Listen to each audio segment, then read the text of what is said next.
"Oh my, carrying such a large suitcase. Are you going on a trip?" asked my mother-in-law. "No, I'm going back to my parents' house," I replied. "What?" Her eyes widened in surprise. It seems mother-in-law couldn't quite process what I had just said. "I'm tired of the housework and the constant nagging. Please have a happy life with Connor," I continued. "What? Wait a minute," she objected, but I slipped past her and headed outside, dragging my heavy suitcase. I got on the bus to return to my family's home.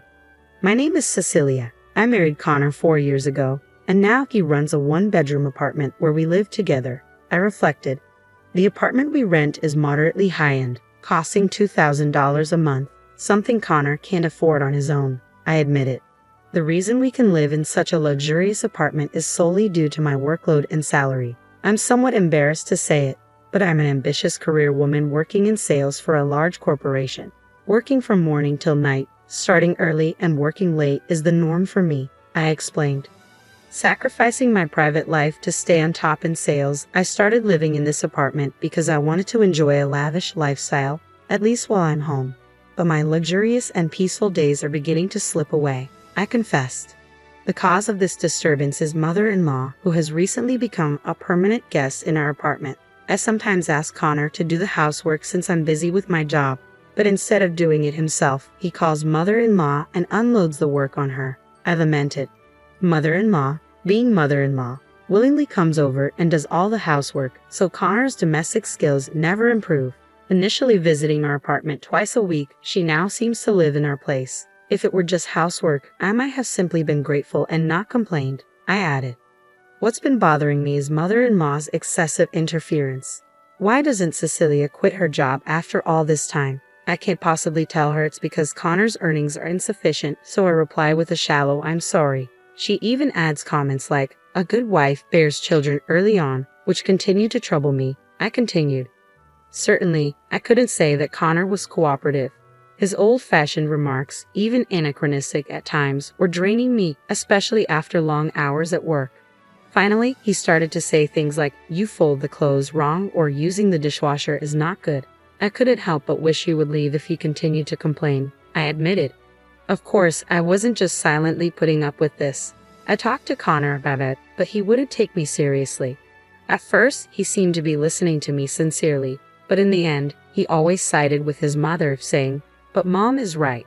When I lost patience with his mother, who continued to live with us without paying rent or for food and demanded she either pay or leave, Connor sided with mother-in-law and decided to let her live with us for free, I recounted. Slowly but surely, the paradise I had created with my earnings was being taken over by mother-in-law. One day, after talking to my parents on the phone, I began making plans for a small party and decided to invite my parents over to our home. My mother's birthday was approaching, and I anticipated getting paid time off for the occasion. Knowing my parents had expressed interest in seeing our apartment, I saw this as a perfect opportunity. Excitedly, I started planning and called out to Connor, who was lounging on the sofa, absorbed in his mobile phone. "Hey Connor, I'm thinking of inviting my parents over next month. Will you join us?"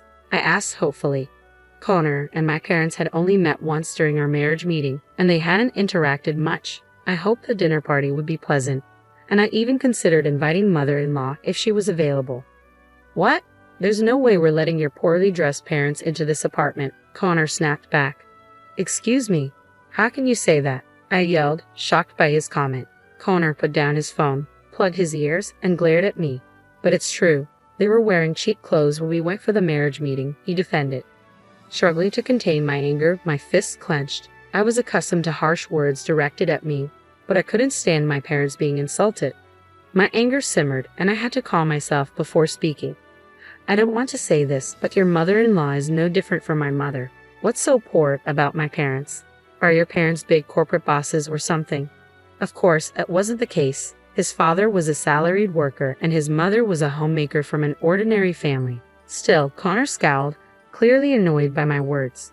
"At least they make more money than your parents. We didn't have to rely on a scholarship for college like you did," he retorted proudly, puffing out his chest. "I got a scholarship because I wanted to go to college on my own without depending on my parents," I shot back. I nearly said, "It's not like you can't leave your parents," but I bit back my words. Arguing here wouldn't solve anything. All I wanted was to invite my parents to the apartment.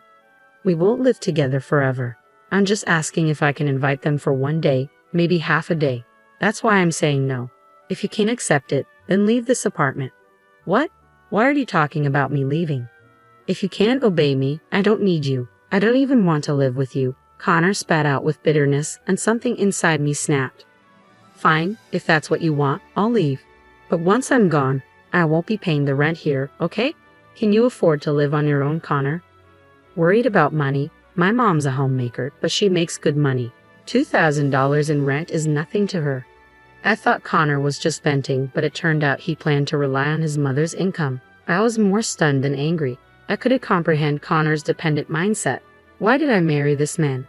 I never thought I'd see the day when I could trust my judgment of men. I muttered to myself as I slammed down the planner I had been writing in and pulled a suitcase from the closet. The closet was filled with items my mother-in-law had brought over, and my belongings were pushed to the back. Connor seemed taken aback as he watched me calmly pack, but in the end, he said nothing. I finished packing, headed for the door without a word to Connor, and almost ran into my mother-in-law just back from shopping. "Oh, such a big luggage. Are you going on a trip?" she asked. "No, I'm going back to my parents' house," I replied. "Ha!" My mother-in-law seemed unable to process what I'd said, her eyes widening. "Thank you for everything, like the housework and the sarcastic comments. Please be happy with Connor." "What? Wait a minute, Cecilia," she exclaimed. I slipped past my startled mother-in-law and hurried outside. I dragged my heavy suitcase, catching the bus back to my parents' house. When I recounted the whole ordeal, my parents burst into uproarious laughter. Even I was annoyed by their laughter, as if they were mocking me. I muttered, "Hey, it's not a laughing matter," I interjected. Sorry, Cecilia. You were quite the character, getting so worked up over a comment about your parents," my dad chuckled. Was it a case of an eye for an eye? Even my usually reserved mother couldn't contain herself, covering her mouth and shaking with laughter. "Don't worry, Cecilia. One day Connor will find you an apartment," my dad teased. "Dad, what are you talking about? There's no way Connor would let me have a place," I replied incredulously, but my father simply laughed along with my mother, never explaining his words. In time, work and other thoughts crowded my mind, and I settled into a routine living with my parents. We saw each other every day, but we never mentioned the apartment incident again. 6 months passed since Connor kicked me out of the apartment.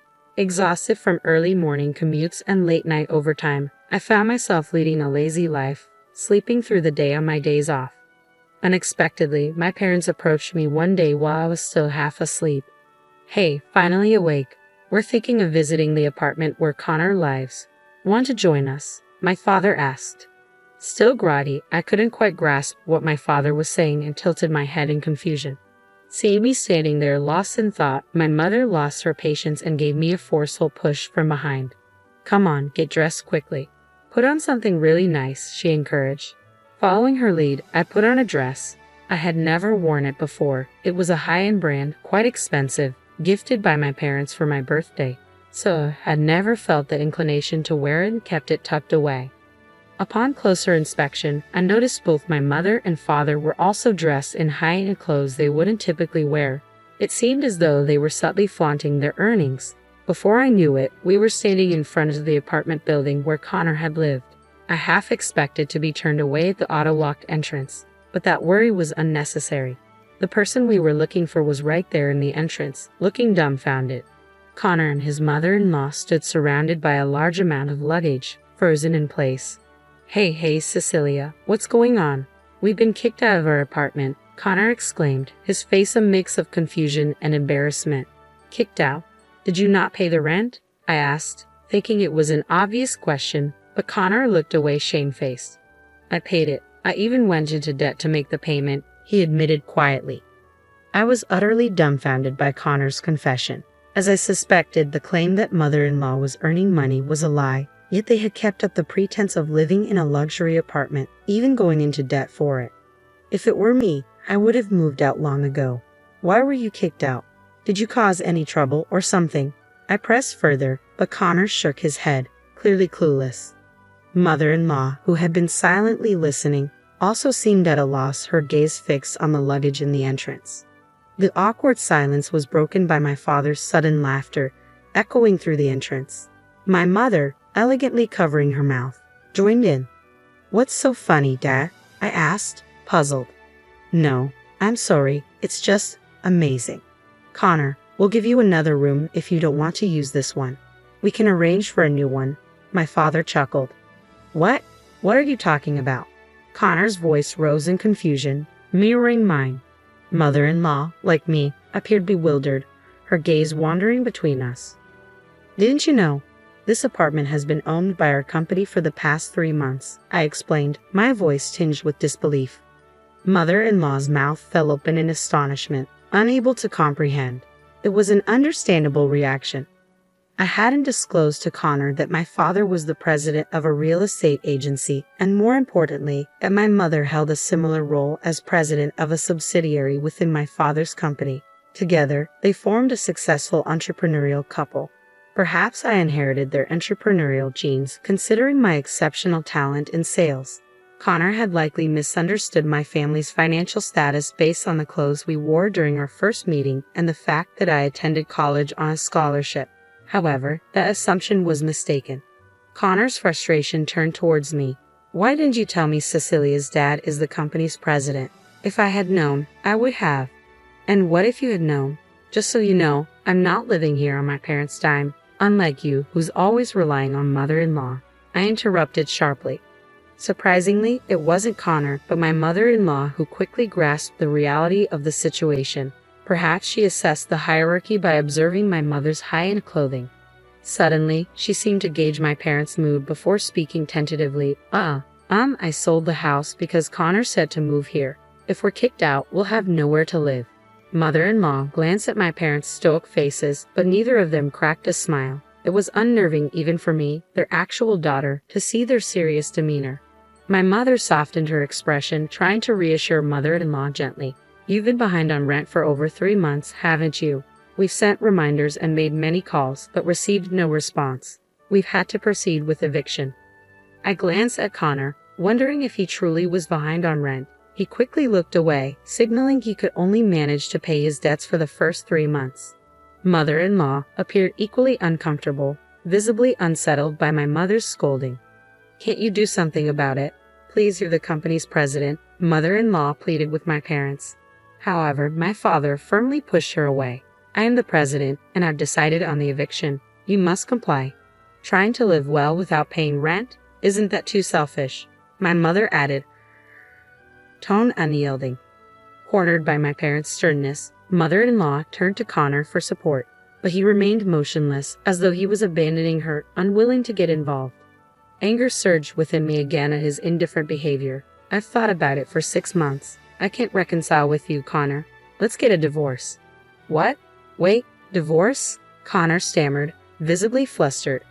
I glared at Connor, my resolve firm. I can't live with someone who insults my parents. My parents looked at me, almost dazzled by my declaration. Now what am I going to do? Connor fell to his knees, dejected. As much as I wanted to watch his pitiful display, I couldn't be heartless. "You need to find a way to pay the overdue rent. Why not sell all your furniture and belongings? You won't have anywhere to take them anyway." I glanced at the pile of Connor and mother-in-law's belongings cluttering the entrance. Despite the unpaid rent, there were numerous luxurious items, brand-name products, expensive watches. Selling them might ease their financial burden. Feeling a twinge of reluctance to leave them stranded, I efficiently sorted through the unattended luggage on the floor. "The truck should be here soon. Let's transport everything to our warehouse for now," my father suggested, joining in to help. As Connor and mother-in-law stood helplessly by, the belongings that had cluttered the entrance were swiftly stowed away, leaving only valuable brand clothing, jewelry, and watches. "Why don't you visit our shop later? We also buy watches and jewelry," my mother offered with a businesslike smile, handing her business card to mother-in-law. It was a move that dazzled me completely. She had evicted Connor and his mother-in-law and still managed to promote her business. I felt like I could never quite catch up to my parents. They were ruthless in business, a trait I still struggled to emulate. Lost in thought as I observed my parents, my father spoke calmly. "People who judge others by appearance and call them poor don't belong in this apartment. With those words, I realized my parents held a grudge against Connor for his earlier remarks. Desperate to pay the rent, Connor resorted to borrowing money everywhere. Lenders, colleagues, superiors. Soon, it became a topic of gossip in the company that Connor never repaid his debts. Ultimately, Connor lost his job and was forced to resign after repaying all the money he had borrowed from company employees. Mother-in-law, who had been living off him, likely shared in the guilt. After being evicted from the apartment, mother-in-law moved into the company dormitory with Connor and started working part-time at a factory that belonged to my father's corporate group, a fact that seemed almost comical. 1 month after Connor was kicked out, I successfully divorced him. Additionally, as a lifetime gift, my parents gave me a room in the apartment, and I now lead a comfortable life. Work remains busy, but I've been promoted for my sales skills. Now single, I'm contemplating dedicating even more time to my career.